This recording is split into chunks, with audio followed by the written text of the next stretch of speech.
විදිහට තමයි කඩාල් වල ඉන්න අපිට 2026 අලුත් අවුරුද්ද ලැබුවේ. ඉතින් ලැබුව අලුත් අවුරුද්ද හැමෝටම වාසනාවන්ත අවුරුද්දක් කියලා ප්‍රාර්ථනා කරනවා. අලුත් අවුරුද්දකුත් ලැබලා මම ඔය උදේ පාන්දරම නැගිටගෙන යන්නේ මගේ වැක්සින් එක ගන්න. අද මගේ ලාස්ට් වැක්සින් එක. මගේ වාසනාව කියන්නේ මට හරිම වාසනාවන්ත දවස් ටිකක තමයි වැක්සින් එක හම්බුනේ.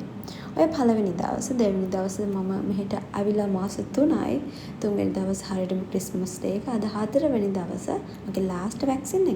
දැන් ඉන්නේ බස් හෝල්ට් එකේ මේට්‍රෝ බස් එක එනකම් පාරට වෙලා චුට්ටක් වෙලා ඉඳලා බස් එක ආවට පස්සේ මගේ කාඩ් එකත් පංච් කරගෙන මම ඉඳගත්තා. වහිනවන හෝල්ට් එක ෂුවර් නැති හින්දා මම පොඩ්ඩක් බය හිටියේ. හැබැයි කොහොම හරි මම බැස්සා. ලංකාවේ අක්කේ කෙනෙක් හම්බුණා. අපිට හරියටම බහින්න ඕන ප්ලේස් එක කිව්වා. පුස දෙන්නගේ වලියක් බේරන්න ගිහිල්ලා මගේ එක පුසෙක් කෑවා. ඉතින් ওই හේතුවෙන් තමයි මම ඉක්මනට මගේ හෙල්ත් කාඩ් එක හදාගත්තේ. ළඟනෝර චුට්ටක් බයයි මම මේ වැක්සින් වලට එහෙම පොඩ්ඩක් බය හින්දා.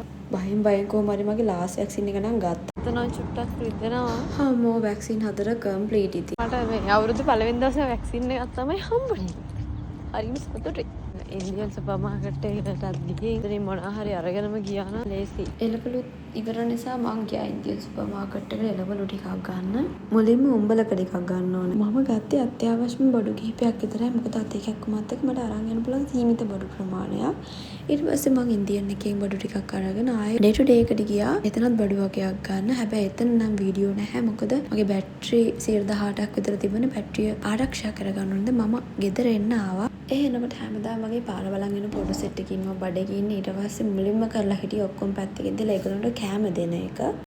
ජනවාරි පළවෙනිදා ඔන්නමයි වුණේ. මුලින්ම මට වැක්සින් එක ගත්තා. සුපර් මාකට් ගියා. මට පොඩි බඩු ටිකක් ගත්තා. මෙන්න මේ ලස්සන ගවුම ගත්තා. ඔන්න ඔය විදියට 2026 පළවෙනි දවස ගෙවිලා යනකොට හැමෝටම වාසනාවන්ත අලුත් අවුරුද්දක් කියලා පතනවා.